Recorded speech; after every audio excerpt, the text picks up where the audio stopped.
ओम नमः शिवाय। जय श्री कृष्ण। श्रीमद् भागवत महापुराण चतुर्थ स्कंद 21वां अध्याय। महाराज पृथु का अपनी प्रजा को उपदेश। श्री मैत्रेय जी ने कहा, विदुर जी, महाराज पृथु गंगा और यमुना के मध्यवर्ती देशों में निवास करते थे और अपने राज्य का पालन पोषण करते थे। ब्राह्मण वंश और भगवान के संबंधी विष्णु भक्तों को छोड़कर उनका सातों द्वीपों के सभी पुरुषों पर अखंड एवं अबाध शासन था। एक बार उन्होंने एक महासत्र की दीक्षा ली। उस समय वहां देवताओं, ब्रह्मर्षियों और राजर्षियों का बहुत बड़ा समाज एकत्र हुआ। उस समाज में महाराज पृथु ने उन पूजनीय अतिथियों का यथा योग्य सत्कार किया और फिर उस सभा में नक्षत्र मंडल के चंद्रमा के समान खड़े हो गए और बोले। राजा पृथु ने कहा, सज्जनों, आपका कल्याण हो। आप महानुभाव जो यहाँ पधारे हैं, मेरी प्रार्थना सुने। जिज्ञासु पुरुषों को चाहिए कि संत समाज में अपने निश्चय का निवेदन करें।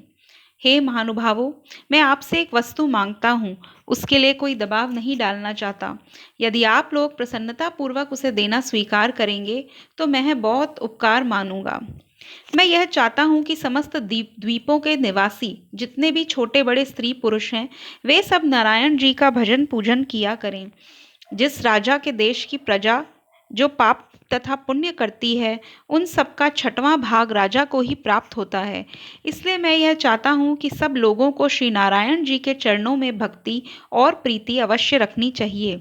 चारों वर्णों को श्रीहरि के अवतार और लीलाओं की कथा का श्रवण करना चाहिए। जो प्राणी श्रीहरि का सच्चे मन से ध्यान करता है, श्री नारायण जी उस पर कृपालु होकर उसे चारों पदार्थ धर्म, अर्थ, काम और मोक्ष प्रदान करते हैं। अन्य राजाओं के शासन काल में वर्णों एवं स्थानों के अलग अलग धर्म प्रसिद्ध थे, परंतु अब यह मेरी अभिलाषा है कि श्री नारायण जी का स्मरण करना और उन्हीं की भक्ति को अपने हृदय में स्थान देना, यह सब लोगों का धर्म होना चाहिए। इसलिए हे राजागणों, आप लोग अपनी प्रजा को इसी तरह के धर्म का उपदेश करें। खेतों में जो अन्न पैदा होता है, उसका 6वां भाग राजा को प्रजा से लेना चाहिए, परंतु मैं उस अंश को भी प्रजा के लिए छोड़ देता हूँ। सब लोग उस अंश के द्वारा हवन और दान आदि किया करें। उस अंश के अतिरिक्त जिस किसी प्राणी को अधिक धन की जरूरत हो, वह मुझसे ले जाए। जो लोग शुभ कर्मों में धन खर्च करेंगे, मैं उनसे बहुत प्रसन्न रहूंगा। जो धन धर्म में व्यय हो अथवा किसी दूसरे के काम आवे, उसी को श्रेष्ठ समझना चाहिए। श्री नारायण जी की भक्ति से मनुष्य की सभी मनोकामनाएं पूर्ण होती हैं तथा मरने के बाद वैकुंठ लोक के सुख की प्राप्ति होती है। राजा पृथु के इन शब्दों को सुनकर ब्राह्मणों तथा ऋषियों ने आशीर्वाद देते हुए इस प्रकार कहा, हे राजन, आप जैसा धर्मात्मा राजा पाकर हमारे सब दुख दूर हो गए। इसके अनंतर अन्य सभी राजाओं ने अपने अपने देश में जाकर राजा पृथु की आज्ञा अनुसार धर्म प्रचार करना आरंभ कर दिया। अब 22वां अध्याय। महाराज पृथु को सनकादि का उपदेश। जिस समय राजा पृथु प्रजाजनों के आगे इस प्रकार की प्रार्थना कर रहे थे, उसी समय वहां सूर्य के समान तेजस्वी 4 मुनीश्वर आए। राजा और उनके अनुचरों ने देखा तथा पहचान लिया कि ये सिद्धेश्वर अपनी दिव्य कांति से संपूर्ण लोकों को पाप निर्मुक्त करते हुए आकाश से उतरकर आ रहे हैं। ये सनकादि ऋषि थे। राजा के प्राण सनकादिकों का दर्शन करते ही उनकी ओर दौड़ चले। राजा ने उन सबका बहुत स्वागत किया, पूजा की और उसके बाद उन्हें सोने के सिंहासन पर बैठाया। पृथु जी ने उनसे बोला, मंगल मूर्ति मुनीश्वरों, आपके दर्शन तो योगियों को भी दुर्लभ है। मुझसे ऐसा क्या पुण्य बना जिसके वजह से आपके दर्शन प्राप्त हुए। जिस पर ब्राह्मण अथवा अनुचरों के सहित श्री शंकर या विष्णु भगवान प्रसन्न हो, उनके लिए इहलोक और परलोक में कौन सी वस्तु दुर्लभ है। जिनके घरों में आप जैसे पूज्य पुरुष उनके जल, तृण, पृथ्वी, गृहस्वामी अथवा सेवक आदि किसी अन्य पदार्थ को स्वीकार कर लेते हैं, वे गृहस्थ धनहीन होने पर भी धन्य हैं। मुनीश्वरों, आपका स्वागत है। हे स्वामियों, हम लोग अपने कर्मों के वशीभूत होकर विपत्तियों के क्षेत्र रूप इस संसार में पड़े हुए केवल इंद्रिय संबंधी भोगों को ही परम पुरुषार्थ मान रहे हैं। सो क्या हमारे निस्तार का भी कोई उपाय है। श्री मैत्रेय जी कहते हैं, राजा पृथु के युक्ति युक्त गंभीर परिमित और मधुर वचन सुनकर श्री सनत कुमार जी बड़े प्रसन्न हुए और कुछ मुस्कुराते हुए कहने लगे। श्री सनत कुमार जी ने कहा, हे राजन, श्री मधुसूदन भगवान के चरण कमलों के गुणानुवाद में अवश्य ही आपकी अविचल प्रीति है। हर किसी को इसका प्राप्त होना बहुत कठिन है और प्राप्त हो जाने पर यह हृदय के भीतर रहने वाले उस वासना रूप मल को सर्वथा नष्ट कर देती है और जो और किसी उपाय से जल्दी नहीं छूटता। शास्त्र जीवों के कल्याण के लिए भली भांति विचार करने वाले हैं। उनमें आत्मा से भिन्न देहादि के प्रति वैराग्य तथा अपने आत्मस्वरूप निर्गुण ब्रह्म में सुदृढ़ अनुराग होना, यही कल्याण का साधन निश्चित किया गया है। शास्त्रों का यह भी कहना है कि गुरु और शास्त्र के वचनों में विश्वास रखने से, भागवत धर्मों का आचरण करने से, तत्व जिज्ञासा से, ज्ञान योग की निष्ठा से, योगेश्वर श्रीहरि की उपासना से, नित्य प्रति पुण्य कीर्ति श्री भगवान की पावन कथाओं को सुनने से, जो लोग धन और इंद्रियों के भोग में ही रत हैं, उनकी गोष्ठी में प्रेम ना रखने से, उन्हें प्रिय लगने वाले पदार्थों का आसक्ति पूर्वक संग्रह ना करने से, भगवत गुणामृत का पान करने के सिवा अन्य समय आत्मा में ही संतुष्ट रहते हुए एकांत सेवन में प्रेम रखने से, किसी भी जीव को कष्ट ना देने से, निवृत्ति निष्ठा से, आत्महित का अनुसंधान करते रहने से, श्री हरि के पवित्र चरित्र रूप श्रेष्ठ अमृत का आस्वादन करने से, निष्काम भाव से, यम नियमों का पालन करने से, कभी किसी की निंदा ना करने से, योग क्षेम के लिए प्रयत्न ना करने से, शीतोषण आदि द्वंद्वों को सहन करने से, भक्तजनों के कानों को सुख देने वाले श्री हरि के गुणों का बार बार वर्णन करने से और बढ़ते हुए भक्ति भाव से मनुष्य का कार्य कारण रूप संपूर्ण जड़ प्रपंच से वैराग्य हो जाता है और आत्मस्वरूप निर्गुण परब्रह्म में अनायास ही उसकी प्रीति हो जाती है। पर ब्रह्म में सुदृढ़ प्रीति हो जाने पर पुरुष सद्गुरु की शरण लेता है। फिर ज्ञान और वैराग्य के प्रबल वेग के कारण वासना शून्य हुए अपने अविद्या आदि 5 प्रकारों के क्लेशों से युक्त अहंकारात्मक अपने लिंग शरीर को वह उसी प्रकार भस्म कर देता है जैसे अग्नि लकड़ी से प्रकट होकर फिर उसी को जला डालती है। इस प्रकार लिंग देह का नाश हो जाने पर वह उसके कर्तृत्व आदि सभी गुणों से मुक्त हो जाता है। फिर तो जैसे स्वप्नावस्था में तरह तरह के पदार्थ देखने पर भी उससे जग पड़ने पर उनमें से कोई चीज दिखाई नहीं देती, उसी प्रकार वह पुरुष शरीर के बाहर दिखाई देने वाले घटपट आदि और भीतर अनुभव होने वाले सुख दुखादि को भी नहीं देखता। स्थिति के प्राप्त होने से पहले ये पदार्थ ही जीवात्मा और परमात्मा के बीच रहकर उनका भेद करते रहते हैं।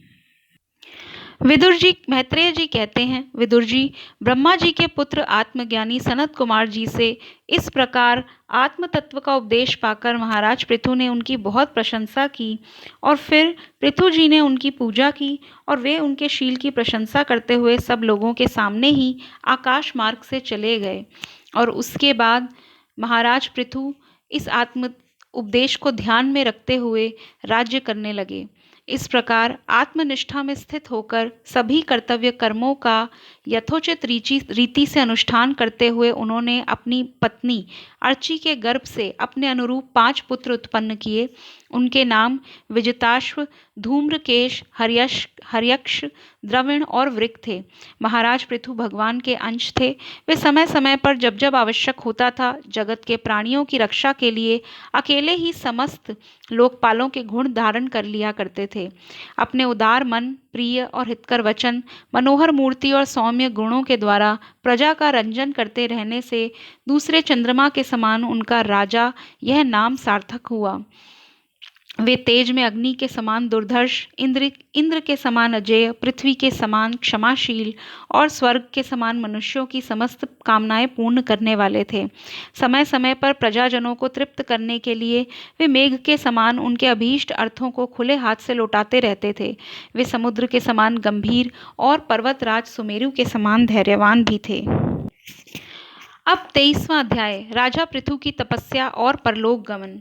अब कुछ दिनों बाद राजा ने विचार किया कि राज्य, धन आदि सदैव स्थिर नहीं रहते और न मरने के बाद किसी के साथ ही जाते हैं।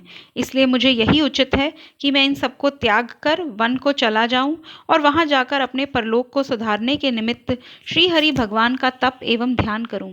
यह विचार कर राजा पृथु ने अपना राज सिंहासन बड़े पुत्र विजिताश्व को दे दिया और स्वयं अपनी रानी अर्ची के सहित वन में पहुंचकर श्री हरि भगवान की तपस्या और स्मरण में लीन हो गए। हे विदुर जी, वन में जाकर राजा पृथु ने ग्रीष्म ऋतु में अपने देह को पंचाग्नि द्वारा तपाया, वर्षा ऋतु में खुले स्थान पर बैठे रहे और शिशिर ऋतु में जल के अंदर खड़े होकर श्री नारायण जी की तपस्या तथा ध्यान करते रहे। इस तरह अपनी स्त्री सहित तपस्या करते करते जब राजा को बहुत काल बीत गया, तब एक दिन उन्होंने सोचा कि अब इस देह को छोड़कर वैकुंठ धाम को चलना ही उचित है। इस प्रकार दृढ़ विचार कर एक दिन राजा पृथु ने श्री नारायण भगवान का स्मरण करते हुए योगाभ्यास द्वारा अपने प्राणों को ब्रह्मांड के मार्ग से त्याग दिया। उस समय उनकी स्त्री रानी अर्ची ने पहले तो बहुत विलाप किया, इसके बाद धीरज रखते हुए उन्हें जंगल में से लकड़ी आदि इकट्ठा कर चिता तैयार की और उस चिता पर राजा के मृतक देह को रखकर अग्नि संस्कार कर उस चिता की 7 परिक्रमा करके हाथ जोड़कर इस प्रकार कहने लगी, हे नाथ, मैं आपके बिना किसी स्थान पर नहीं रह सकती, इसलिए आप जहाँ जा रहे हैं उसी जगह मुझे भी अपने सेवा करने हेतु ले चलिए, क्योंकि आपके चरणों की सेवा द्वारा मेरा परलोक सुधर जाएगा। ऐसा कहकर रानी अर्ची भी उस चिता में कूदकर राजा पृथु के साथ सती हो गई। उस समय एक रत्न जड़ित विमान वैकुंठ लोक से वहां आ उतरा। उस पर राजा पृथु अपनी रानी के साथ बैठकर वैकुंठ धाम को पधारे। परम साध्वी अर्ची को इस प्रकार अपने पति वीरवर पृथु का अनुगमन करते देख सहस्त्रों वरदायिनी देवियों ने अपने अपने पतियों के साथ उनकी स्तुति की। वहां देवताओं के बाजे बजने लगे। उस समय उस मंदराचल शिखर पर वे देवांगनाएं पुष्पों की वर्षा करती हुई अर्ची की बहुत ज़्यादा उनके बारे में कहने लगी कि ये रानी, ये स्त्री धन्य है। इसने अपनी पति राजराजेश्वर पृथु की मन, वाणी, शरीर से ठीक उसी प्रकार सेवा की है जैसे श्री लक्ष्मी जी भगवान विष्णु जी की करती हैं। अवश्य ही अपने अचिंत्य कर्म के प्रभाव से यह सती हमें भी लांघ कर अपने पति के साथ उच्चतर लोगों को जा रही है। इस लोक में कुछ ही दिनों का जीवन होने पर भी जो लोग भगवान के परम पद की प्राप्ति कराने वाला आत्मज्ञान प्राप्त कर लेते हैं, उनके लिए संसार में कौन सा पदार्थ दुर्लभ है।